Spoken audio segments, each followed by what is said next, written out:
Hallelujah. Wapendwa, tunawasalimu katika jina la Yesu Kristo. Amani ya Bwana wetu Yesu Kristo ikae nasi siku hii mpya ambayo Bwana ametupatia. Amen.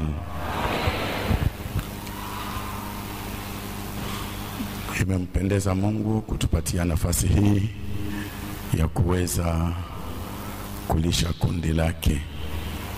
Twende bila kukawia kusoma neno la Mungu katika kitabu cha Wakorinto wa kwanza sura 3. Tusome mistari miwili pale, mstari wa 16 na mstari wa 17. Wakorinto wa kwanza sura 3 mstari wa 16 na mstari wa 17. Tusome ikiwa tumepata. Tusome katika jina la Yesu Kristo. Hamjui ya kuwa ninyi mmekuwa hekalu la Mungu, ni ya kuwa Roho wa Mungu anakaa ndani yenu? Kama mtu akiharibu hekalu la Mungu, Mungu atamuharibu mtu huyo, kwa maana hekalu la Mungu ni takatifu, ambalo ndilo ninyi. Neno la Bwana. Twende kwa sura ya 6 hapo sura ya 6 mstari wa 19 na mstari wa 20. Wapendwa, haya maneno ambayo tumeyasoma, mashairi haya mawili yamenipelekea kuzungumza juu ya somo linasema mwanafunzi wa Yesu Kristo ni hekalu la Roho Mtakatifu. Mwanafunzi wa Yesu Kristo ni hekalu la Roho Mtakatifu. Kulingana na mashairi haya mawili, ninataka nizungumzie mambo matatu makubwa, nikianza na ingilio. Nitaanza na ingilio na baadaye ninajaribu kueleza au kusema, kukumbusha mwanafunzi wa Yesu Kristo ndiye nani. Ya pili, ninataka kusema kidogo juu ya hekalu la Mungu katika Agano la Kale. Baadaye nitasema kwa nukta ya 3 hekalu la Mungu katika Agano Jipya, na baadaye niseme kwa nukta ya 4 hili hekalu la Agano Jipya litakuwa nini katika miaka ijayo baada ya Yesu Kristo kurudi. Hekalu litakuwa nini? Bwana asifiwe. Nikijaliwa kuzungumzia hayo, tutakuwa tumefikia mahali ambako moyo wangu uliongozwa na Roho Mtakatifu ili nipate kuzungumza kwa kundi la Bwana na kwangu mwenyewe. Kama ingilio, nataka kusema hivi: haya mashairi mawili ambayo tumeyasoma yampatie mwanafunzi wa Yesu Kristo kushika maneno haya 9 ambayo ninayakuta katika hizi shairi 2.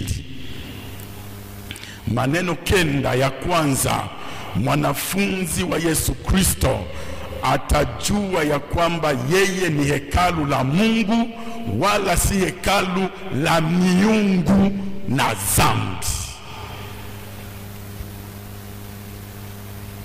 Wewe ni hekalu la Mungu, mwili wako ni hekalu la Mungu, wala si hekalu la miungu na dhambi. 2, kuelewa ya kwamba Roho wa Mungu anakaa ndani yako, wala si roho ya mapepo machafu wabaya. Ni Roho wa Mungu ndiye anakaa ndani ya hekalu la Mungu, wala si mapepo roho chafu.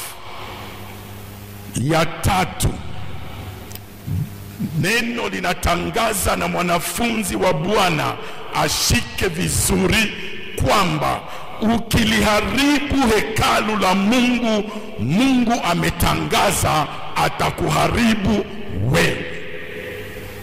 Kwa njia yoyote unaweza kupitia kuharibu hekalu la Mungu, Mungu anakuagiza na mimi nitakuharibu.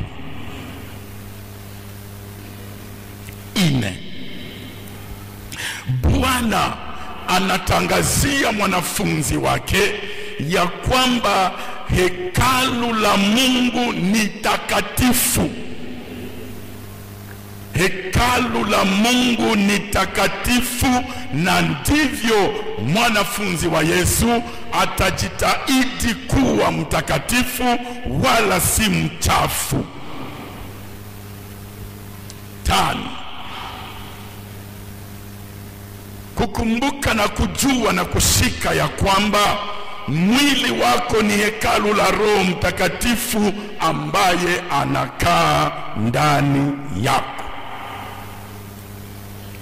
6, kushika ya kwamba Roho wa Mungu aliye ndani yako amepewa na wewe na Mungu. Hakuna mwanadamu awaye yeyote aliyekupatia Roho. Ni Mungu mwenyewe ndiye yuko source, ndiye yuko chanzo. Ni yeye anapana zawadi ya Roho, wala hakuna mwanadamu awaye yeyote anaweza kumpatia mwingine Roho wa Mungu. 7, kwa sababu Roho wa Mungu anakaa ndani yako, wewe si mali yako mwenyewe. Tu ne t'appartiens pas. Tu n'appartiens pas à toi-même. Lazima ujue kwamba hauruhusiwe kufanya aizuru nini katika maisha yako kama mwanafunzi wa Mungu isipokuwa kufanya mapenzi ya Mungu. 8, kumbuka ya kwamba wewe kuwa mwanafunzi wa Mungu, kuwa Mkristo, umenunuliwa kwa bei ghali. Tu as été racheté à un grand prix. Gharama ambayo wokovu wako umechukua haina bei yoyote hapa chini ya jua. Lazima ushike ya kwamba umenunuliwa kwa bei ghali, na ilibidi Mungu mzima ajifanye kuwa mwanadamu ili damu takatifu ipate kuonekana ya Yesu Kristo, ili kukuokoa na kuniokoa mimi. Elewa ya kwamba unaitwa kumtukuza Mungu katika mwili wako na katika roho yako, kwa maana wewe ni mali ya Mungu. Huna mwanadamu awaye yeyote utamtukuza badala ya Mungu. Mungu peke yake ndiye wa kutukuzwa. Semeni amina. Kwa hivyo elewa ya kwamba kazi yote unafanyizia, unatumika, iwe katika jamaa yako, iwe katika jirani, iwe katika kanisa, uelewe ya kwamba yote unaitwa kuifanya kwa utukufu wa Mungu. Hata ukiwa baba ya jamaa, uko na hudumia mke wako, unahudumia watoto, elewa ya kwamba ile huduma uko unafanya hauifanyizie mke wako, hauifanyizie watoto wako, unaifanya ili jina la Yesu Kristo litukuzwe katika jamaa ambayo Mungu amekupatia. Sema amen. Uko na hudumia wewe mama, mume wako unahudumia watoto. Hapana kufikiri ya kwamba uko na hudumia hawa watu. Elewa ya kwamba unahudumia kundi ambalo Mungu amekupatia kwa ajili ya utukufu wa Bwana. Yote uifanyayo kwa kutumika, iwe hata katika kazi yako ya mikono, tu glorifies le Seigneur. C'est la motivation de notre service partout où nous sommes. Hallelujah. Chanzo ya mimi kuhudumia kanisani si kwa kufurahisha fulani, la hasha, ni ili tu utukufu murudi Bwana na sifa zimurudi yeye ambaye anazistahili. Sema amina. Sema amina.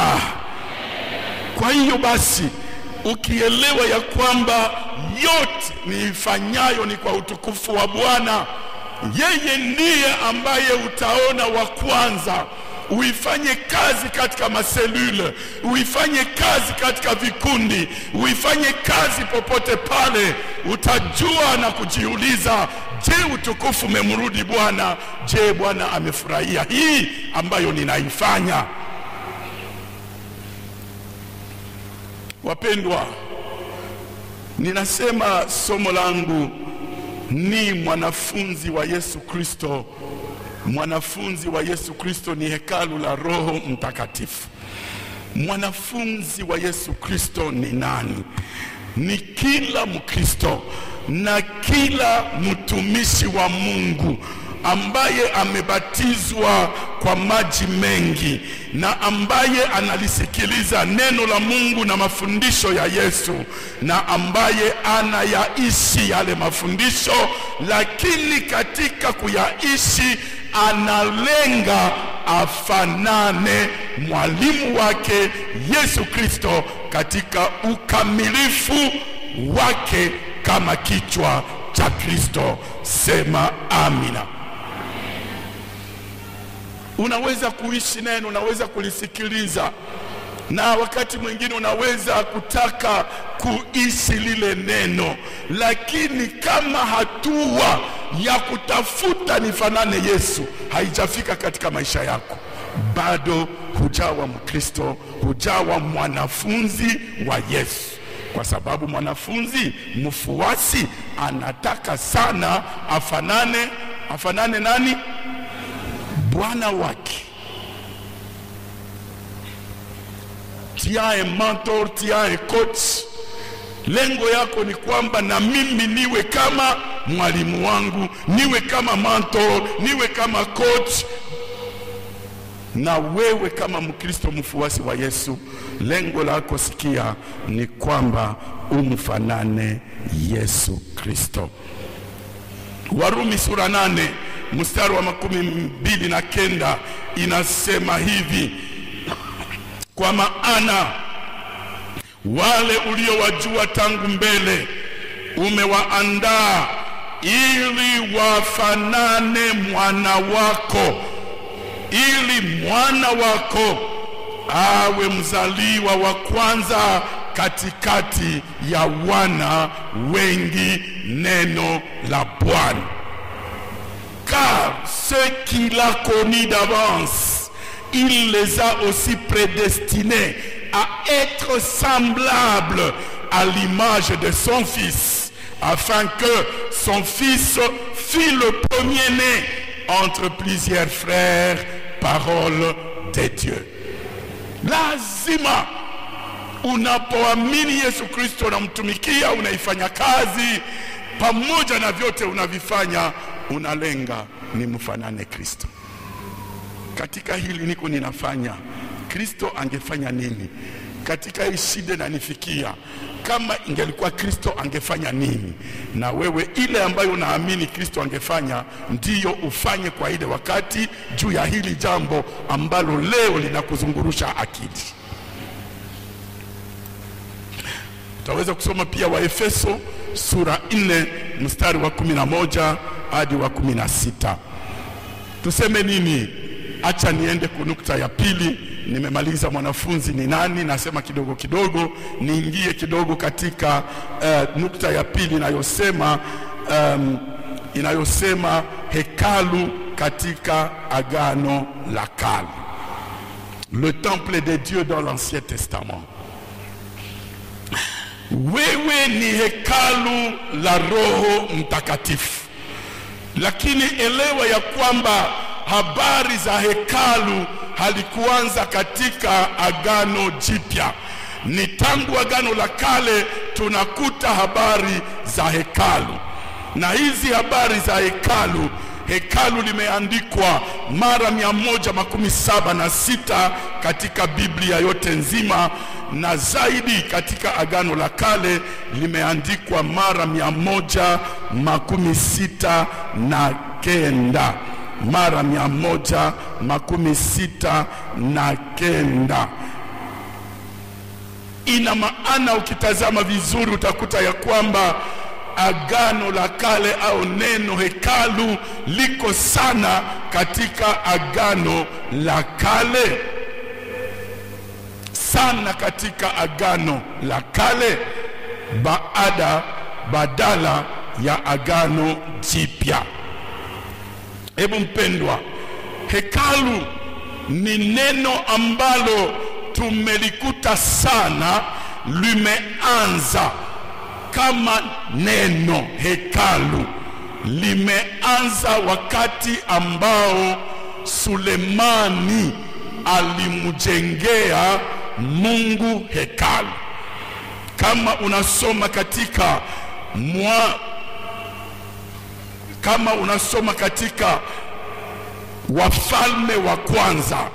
Wafalme wa kwanza sura 6 na mstari wa 1, neno la Bwana linatuonyesha ya kwamba wakati wana wa Israeli walitoka Misri wakaingia Kanaani, ilipofika mwaka wa 490, 490e année, ilipofika mwaka wa 490, ndipo wakati Sulemani alianza kumjengea Mungu hekalu. Bali mbele ya Sulemani tunakuta neno hekalu limeandikwa wakati wa Samuel pamoja na kuhani Eli. Neno hekalu linaanza kuzungumziwa sana na ujenzi wa hekalu au nyumba aliyoijenga Sulemani. Lakini mbele ya ujenzi wa hekalu na Sulemani, ili hekalu la Mungu lilikuwa linaitwa nini? Kwa sababu limeanza tangu wakati wana wa Israeli walitoka Misri na wanaingia jangwani. Mungu akawaagiza, nijengeeni nyumba, na ile nyumba Mungu akaita katika jangwa, aliita nafasi ya kukusanyikia, la tente d'assignation. Tente d'assignation aliita tabernacle, maskani, accent, aliita maskani, ndiyo Kiswahili ambayo tunajua sana. Yaani ukisema habari za hekalu utaanzia wapi? Utaanzia kuneno maskani. Maskani jangwani. Maskani jangwani ambayo ilikuwa nyumba ambayo Mungu aliagiza mjangwa waijenge, na walikuwa wanaipeleka fasi kote kwe wanaenda. Bwana atusaidie. Iliitwa maskani kwa Kiswahili, lakini kwa Kifransa inasemwa la tente d'assignation, la tente de rencontre, le tabernacle du témoignage. Na katika maskani wana wa Israeli wakiwa jangwani walijua wakiweka maskani pale, wanajua Mungu iko mule, na katikati walikuwa wanaiweka mataifa, yaani kabila la Israel. Wamoja wanaenda kusini, wengine mashariki, wengine kaskazini, wengine magharibi. Donc wakati wanaiketi, wanatia maskani katikati, taifa imejipanga, imejigawanya mara 4. Wamoja wanaizunguka ngambo hii kushoto, wengine kuume, wengine juu na wengine chini, na mkatikati mule ilikuwa Walawi, ndio walikuwa wanakaa pembeni na maskani. Na walijua hii maskani ni Mungu mzima ndani. Na Mungu akaagiza Musa akiwa kwenye mlima wa Sinai, alifanya siku 40 hali hanywe, amevikwa utukufu wa Mungu, na Mungu akamupa maono, akampatia maono ya mambo 3. Moja, wakati ule ndio alimpatia kibao cha amri 10. 2, akampatia maono ya jinsi atakavyojenga maskani, na 3, akamwambia habari za makuhani ambao atakaowaweka. Asifiwe Bwana. Nataka nikuambie ya kwamba hekalu c'est la vision de Dieu.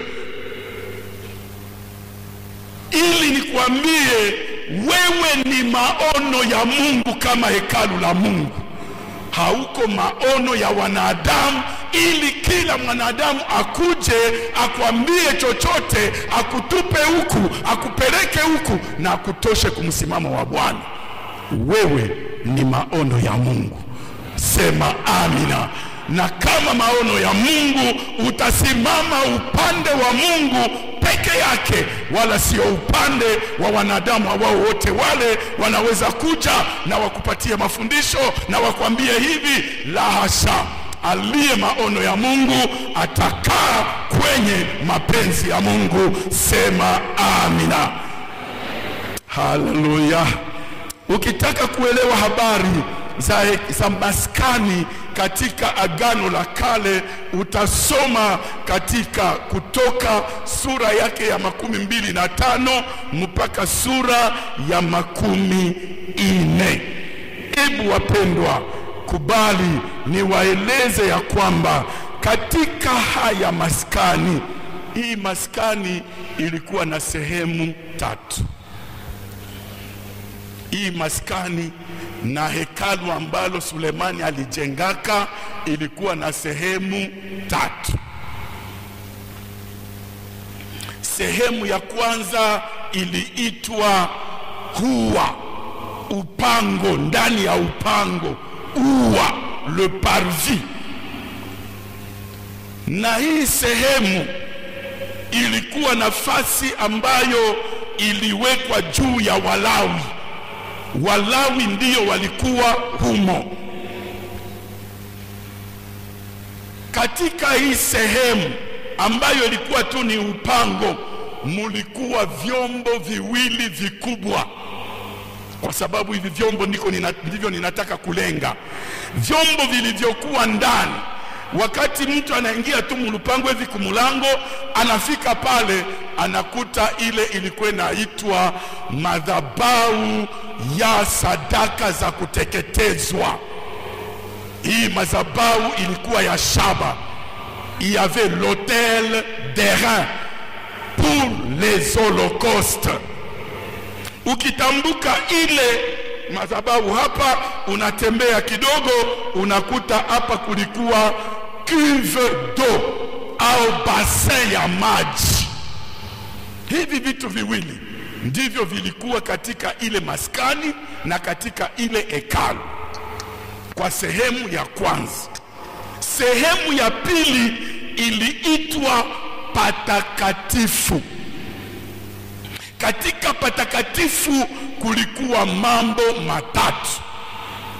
Jambo la kwanza, huku kulikuwa ile ambayo iliitwa meza ambayo ilikuwa ako mikate ya onyesho, la table des pains de proposition, la table des pains de proposition au meza ya mikate ya onyesho.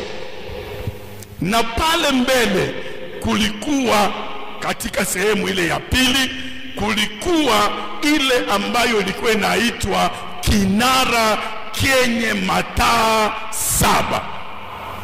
Kinara kenye mataa 7. Na sehemu ya tatu, na mule kwa ile jambo la tatu lililokuwemo ilikuwa, ebu mpendwa, ni ile ambayo iliitwa madhabahu ya kwa ajili ya kufukuzia uvumba. Madhabahu ya kufukuzia uvumba. Ndiyo mambo matatu yalikuwa kwele sehemu ya pili inayoitwa nini? Sehemu ya patakatifu.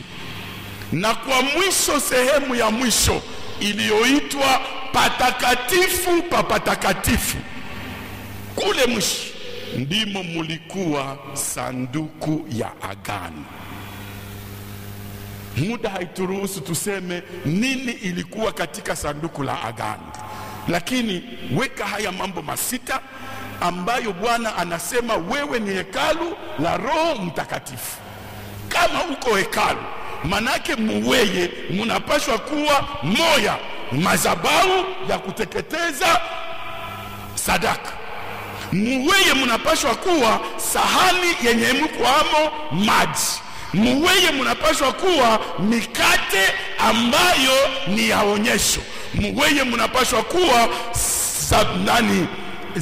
munapashwa kuwa hotel, madhabahu ya uvumba, ya kuchoma uvumba. Na muweye munapashwa kuwa kinara cha mataa ngapi? 7. Na kule mwisho muweye munapashwa kuwa nini? Munapashwa kuwa sanduku ya agano. Sema amina. Sema amina. Sasa haya mambo masita, tunaingia hekalu katika agano jipya. Haya mambo masita njo nini katika maisha yako? Kwa maana wewe ni hekalu la Roho Mtakatifu. Wewe ni hekalu la Mungu. Na kama ni hekalu la Mungu, utaelewa ya kwamba haya maneno masita yako na maana halisi katika maisha yako. Ya kwanza,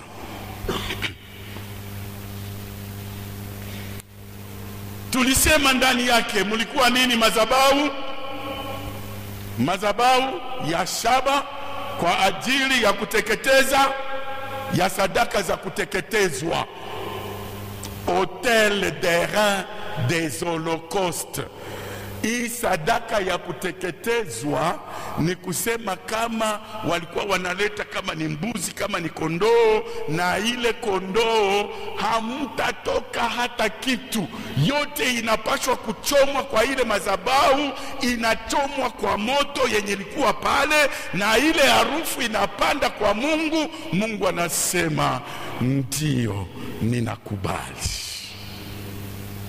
Haleluya. Wala kuhani hatachukua chochote, wala wa Mlawi hatachukua chochote, wala kuhani mkubwa hatachukua chochote.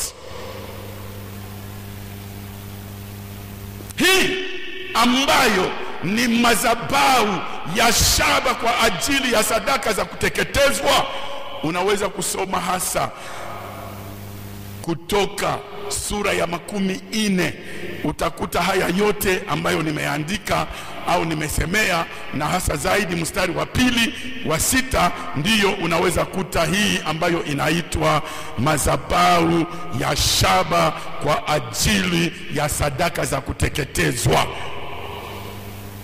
Maana yake kwetu ni kwamba wewe uliye mwanafunzi wa Yesu Kristo unapaswa kujitoa 100% kwa Bwana, wala asionekane awaye mtu yeyote kuchezea mwili wako, kuchezea akili zako, kuchezea roho yako, isipokuwa Mungu mwenyewe akutawale wewe yote, wala hata nukta yoyote ya mtu au ya nguvu za giza isikutawale kamwe, wala isikuchezeye. Chapa makofi kwa Yesu. Ndiyo, itoweni miili yenu iwe dhabihu takatifu kwa Bwana, yenye kupendeza na yenye kukubaliwa na Mungu.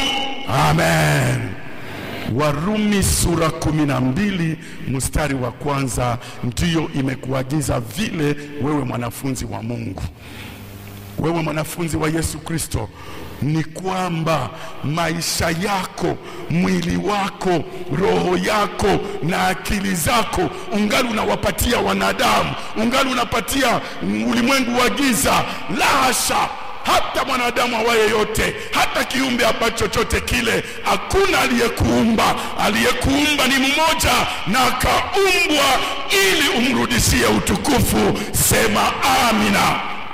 Na wakati unatoa kwa Bwana mwili wako, utu wako wote mzima, je, utashindwa kumtolea Bwana vile vingine ambavyo amekuzungurusha navyo? Inasema hapana. Kama ungali mzito katika kumtolea Bwana vitu, katika kumtolea Bwana pesa, ni kwa sababu mwenyewe hujajitoa kwa Bwana. Ukijitoa kwa Bwana 100%, Roho wa Mungu ndani yako atakuwa na kuongoza.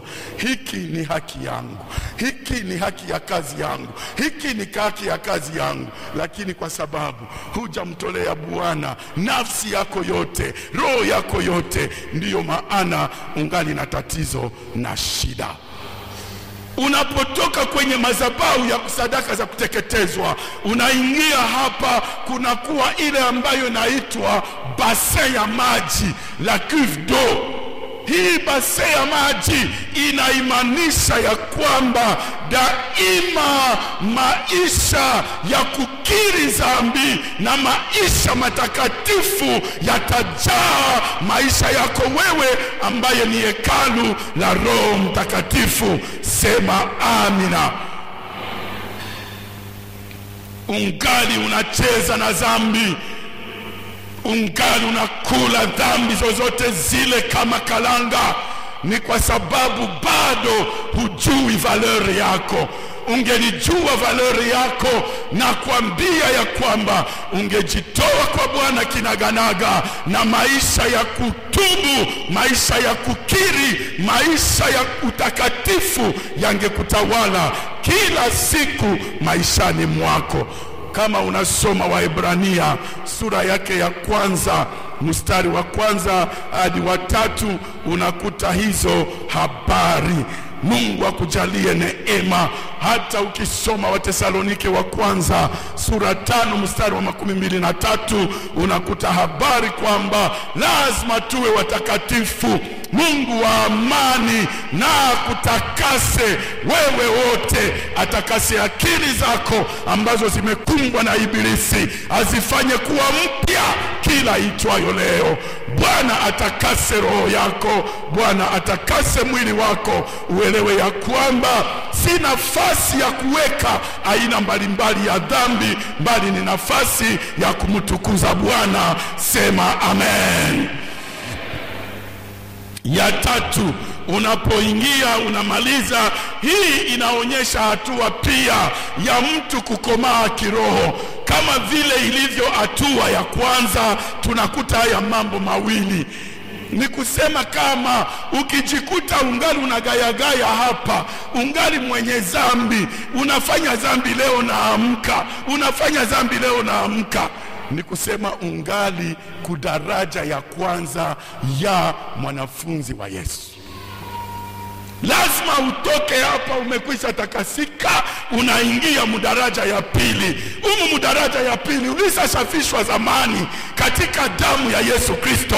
Umeshatakasika katika damu ya Yesu, na viungo vyako vyote na akili yako na roho yako umeshakuipatia Bwana. Sema amen. Unaingia mudeze daraja ya pili, mahali patakatifu. Kwenye mahali patakatifu unakuta nini? Unakuta mikate, meza ya mikate ya onyesho. Hii meza ya mikate ya onyesho ni nini? Si kitu kingine kama, ina maana mawili makubwa. Moja, Kristo aliyesulubiwa daima anakaa pale. Hii mikate ya onyesho ilikuwa pale, ilikuwa inawekwa siku ya Sabato, inakaa pale muda wa juma mzima, wanakuja tena kuibadilisha, wanatia ya mpya siku ya Sabato nyingine, na inabaki tu pale. Kristo alisulubiwa kwa ajili yako, na kazi ya msalaba bado ingali nasimama hata sasa. Aliye mwanafunzi wa Yesu atasamini kazi aliyoifanya Yesu, na Bwana anasema mule mkate kama mfano wa mwili wangu ambao uliteswa, na munywe damu, munywe kikombe kama mfano wa damu yangu. Daima hata tutakapokunywa pamoja tena huko juu mbinguni. Bwana anasema uko nakimbia meza ya Bwana. Mkristo mzima amefanya mwaka, amefanya miaka, lakini meza ya Bwana anaikimbia na kuitoroka. Hujui uko wapi, hujui uko na nani, lakini meza ya Bwana. Sema amina. Zaidi ya hii mkate, ina maana neno la Mungu likae kwa wingi ndani yako. Neno la Mungu likae kwa wingi ndani yako. Na kama unasoma Zaburi ya 119 na mstari wa 105, inasema sana mambo makubwa pale ambayo yanahusu neno lako. Ni taa ya miguu yangu, nayo ni mwanga wa mapito yangu. Amina. Wapendwa, nilisema juzi, Shetani silaha kubwa miongoni mwa strategies actuelle ambazo iko natumia katika maisha ya watu na Wakristo hasa ni kuwaiba neno la Mungu. Ils n'ont pas le temps de lire la parole de Dieu. Watu hawana wakati wa kusoma neno, wakilisikiliza hivi kwao inatosha. Lakini wamupe Mungu nafasi na wakati wa kusoma neno, kutafakari, hakuna. Na hata yenye unasikia saa hii, utatoka pale banakuuliza balifundisha nini, sikumbuke tena. Ça c'est la stratégie de Satan. Kwa maana najua neno ndiyo uzima. Hapendi akupatie wakati wa kusoma neno, hapendi akupatie wakati neno lifanye kazi ndani ya maisha yako. Sikia, neno ni silaha ya ajabu yenye kuleta mapinduzi makubwa katika maisha ya kijana, ya mtoto, ya mama, ya baba, ya mtumishi. Sote hakuna ambaye amekwisha kufika kudaraja ya kusema maneno yote ya Mungu nilishaijua. Ukifika pale uko unaingia kunjia ya kuanguka. Akusaidie Bwana, na mimi anisaidie. Sema amina. Sema amina. Akuwezeshe Bwana. Hapo baada ya pale, ngambo pale mbele mwele sehemu ya pili, ilikuwa kinara kenye mataa 7. Hiki kinara kenye mataa 7, niko ninasema mwanafunzi wa Yesu Kristo ni hekalu la Roho. Ningesema juu ya Kristo, hii chandelier, hii kinara chenye mataa 7 ina maana ya kusema Kristo aliyefufuka, aliyesulubishwa, akafufuka na akainuliwa. Kama unasoma katika Ufunuo sura yake ya kwanza, ya pili na ya tatu, utakuta pale anasema mimi ndimi yule ambaye ninakuwa na kile kinara. Mimi ndiye kile kinara, Yesu baada ya ufufuko. Sema amen. Sasa hii mataa 7 walikuwa wanaweka ndani yake mafuta safi. Hai mafuta safi ina maana kwa Mkristo, ili kinara chako chiwake inabidi kujazwa na Roho Mtakatifu. Sema amina. Maisha matakatifu na yenye ujazo wa Roho lazima katika Yesu Kristo aliyesulubiwa na ambaye ametukuzwa baada ya kufufuka, akikaa mbinguni kwa Baba, akatutumia Roho wake, yule Roho zawadi ya pekee ambayo unayo na mimi ninayo, lazima ajaze maisha yangu na ajaze maisha yako. Sema amina. Ndiyo, nimalize kwenda kusema, baadaye tunakuta hapa ile iliyoitwa madhabahu ya madhabahu ya roho ya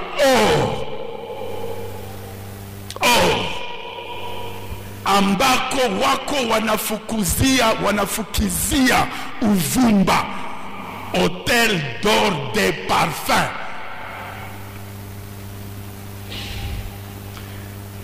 Sio mambo mengine kama maisha ya maombi,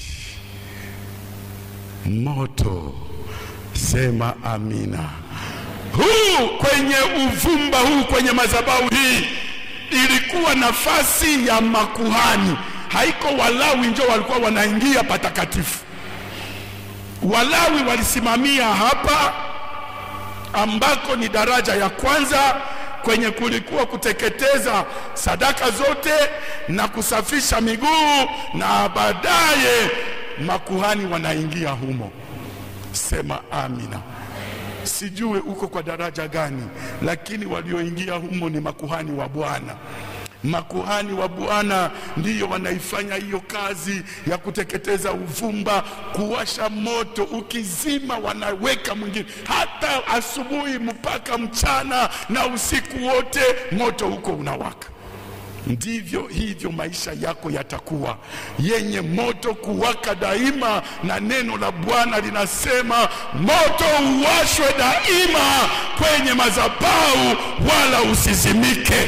Mbona wewe umekwisha kumzima Roho Mtakatifu ndani ya maisha yako? Asubuhi ya leo nataka nikwambie ya kwamba neno linakuagiza kwamba daima utaishi katika maisha ya kumwabudu, kumsifu Bwana, na katika kumsifu Bwana kwa maombi na maombezi katika Yesu Kristo.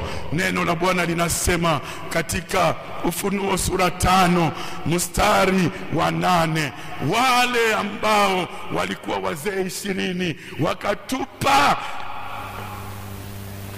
taji zao na vikombe walivyokuwa navyo mikononi, wakaviangusha vyote chini kumwabudu Bwana, na vile vikombe vya dhahabu vimejaa maombi ya watakatifu. Sema amen.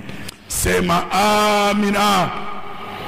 Ndiyo, neno la Bwana linaniambia baada ya hiyo unakuta mahali pale pa hatua ya 3, patakatifu pa patakatifu. Humo hamkuingia Mlawi, humo hamkuingia kuhani, humo aliyeingia ndani ni mmoja tu, kuhani mkuu, le grand sacrificateur. Na huyu kuhani mkuu aliingia humu mara moja kwa mwaka, akichukua, na mbele aingie ndani walikuwa wanamfunga sheni.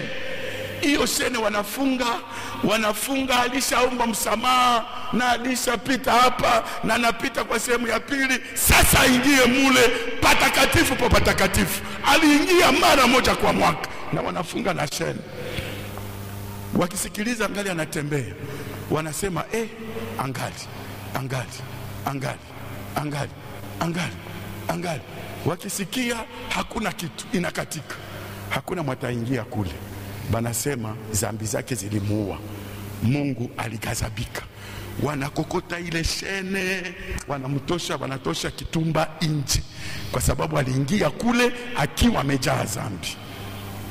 Lakini kama alikuwa tayari ametengeneza, na huko alienda kutengeneza juu ya zambi za taifa, wanasikia anaenda, anaenda, anaenda, anaenda, anafanya vyangefanya muda, anafungua, anafanya vyangefanya, baadaye anarudi, wanasikia anarudi. Hii ndiyo kazi alikuwa anafanya Zakaria baba yake na Yohana Mbatizaji. Sema amina, sema amina. Hebu ni nini hiyo agano, hiyo sanduku la agano? C'est le trône de Dieu, kiti cha enzi cha utawala wa Mungu. Na Mungu anasema wewe ni hekalu yake, wewe ni hekalu yake, yeye ni hekalu yake, na mimi ni hekalu yake. Donc le trône de Dieu, kiti cha enzi cha Mungu kinakaa ndani yako. Sema amina. Haleluya. Na kama kiti cha enzi cha Mungu kinakaa ndani yako, basi wanadamu wataiona namna gani? Anayetawaliwa na Mungu, anayeishi Mungu anakaa ndani yake. Baba, Mwana na Roho Mtakatifu wanakuja na wanafanya makao yatakayodhihirika ni moja, matendo mema. Les bonnes œuvres. Unakuwa mtu ambaye unakuwa utile à l'église, dans la famille, au lieu de travail. Fasi yote unakuwa mwenye kufaa, kwa sababu enzi ya Mungu iko ndani yako. Sema amina, sema amina. Je, unaamini wewe ni hekalu pamoja na haya yote? Lakini nimalize, itakuwaje basi? Ya ine niseme kidogo tu. Kwa leo sisi ni hekalu, na Yesu anasema kila atakaye niamini na kunikubali, mimi na Baba na Roho Mtakatifu tutakuja, tutafanya nini? Tutakaa ndani. Sema amen. Christ en nous, espérance de la gloire. Kristo ndani yetu, matumaini ya nini? Ya utukufu. Je, unajua na unakumbuka ya kwamba Baba, Mungu Baba, Mwana na Roho Mtakatifu wako ndani yako? Mbona unaishi kama mtu ambaye huna Mungu? Unatetemeshwa, unapigwa vita, na vile vita vinakutetemesha. Lakini kama enzi ya Mungu iko ndani yako, utatangaza ushindi wa Bwana, kwa maana Yesu Kristo ameshinda. Chapa makofi kwa Bwana. Wala si wewe, bali Kristo ndani yangu ndiye mshindaji, tena zaidi ya kushinda. Sema amina. Katika agano la kale tumeona hekalu, katika agano jipya tumeona hekalu. Sasa itakuwaje dans l'eschatologie? Katika eschatolojia hekalu itakuwa namna gani? Kwa ufupi sana, neno la Mungu linanionyesha ya kwamba neno hekalu limeandikwa mara 13 katika kitabu cha Ufunuo. Alafu ukiangalia vizuri, neno la Bwana linasema hivi ya kwamba wanafunzi wa Yesu Kristo, kama unasoma kwa Ufunuo sura 3 mstari wa 12, ikisema kwa kanisa la Philadelphia, neno la Bwana linasema hivi: wale watakaoshinda, yule atakayeshinda nitamfanya kuwa nguzo katika hekalu la Mungu wangu, hata tokaka tena mule.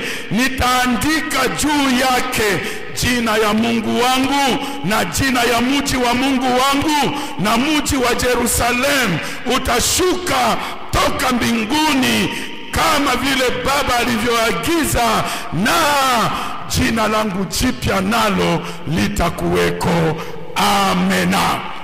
Mimi ni hekalu leo la Mungu, lakini Yesu akirudi kulichukua kanisa, nitakuwa nini? Je serai la colonne. Sawa, ile nguzo kubwa, sijue kutakuwa nguzo za aina gani, nguzo kubwa, nguzo ndogo, nguzo kwa kidogo sana, lakini Bwana anasema wewe utakuwa nguzo na mimi nitakuwa nguzo, naye atakuwa nguzo, nguzo ya hekalu ya Mungu. Sema amina. Na jina la Mungu litaandikwa, jina la Yesu Kristo litaandikwa, jina jipya, na jina lako jipya litaandikwa kwenye koloni, kwenye nguzo yenyewe. Sasa kama sisi tutakuwa nguzo, basi itakuwaje? Hekalu itakuwa sasa nini? Je, mbinguni kutakuwa hekalu wala je? Neno la Bwana linamaliza kusema, na mimi nimalize pale, ya kwamba hekalu hili, tusome ya mwisho katika Ufunuo sura 21 na mstari wa 22. Ufunuo 21 na mstari wa 22. Sikuona hata hekalu ndani ya mji. Haleluya. Sikuona hata hekalu ndani ya mji, huo mji mpya. Sikuona hata hekalu,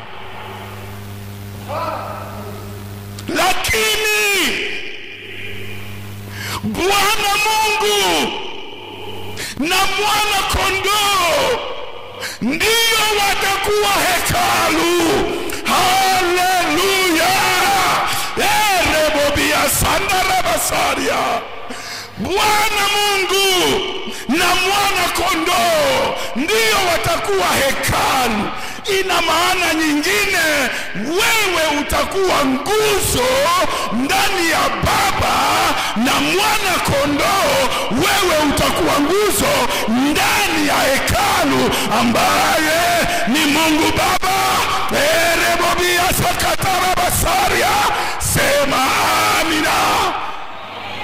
Leo nifuate, unisikilize vizuri. Leo Mungu iko anatafuta maisha yako imureflete. Wanapotafuta Yesu, wanaangalia mwenendo wako, wanaangalia tabia yako, wanaangalia siri zako za ndani unazozificha. Wanakuta utakatifu kabisa, ndani yake hamna hila, matendo yake mema, usomi wake vizuri. Wewe unareflete Mungu, unareflete Yesu leo duniani. Lakini huko itakuwa sasa wewe uko ndani ya Mungu Baba na Mwana Kondoo, alafu wao ndio wanafanya nini? Wanaridhirika, wako wanakuonyesha wewe katika viumbe vyote vya mbinguni. Chapa makofi kwa Bwana. Haleluya, haleluya, haleluya. Leo Kristo ndani yetu, ndani yangu, matumaini ya utukufu. Kesho mimi kama nguzo ndani ya Baba na Mwana Kondoo, uzima wa milele pamoja na Bwana. Amina. Mungu akujalie neema na Mungu akubariki asubuhi ya leo. Simama, mwambie Bwana, nataka asubuhi ya leo unitengeneze niwe hekalu lako kweli kweli. Nilikuwa sijajua maana ya kuwa hekalu, kumbe ndani yangu muna utajiri wa ajabu. Fungua kinywa chako, omba, jiombee mwenyewe. Hallelujah.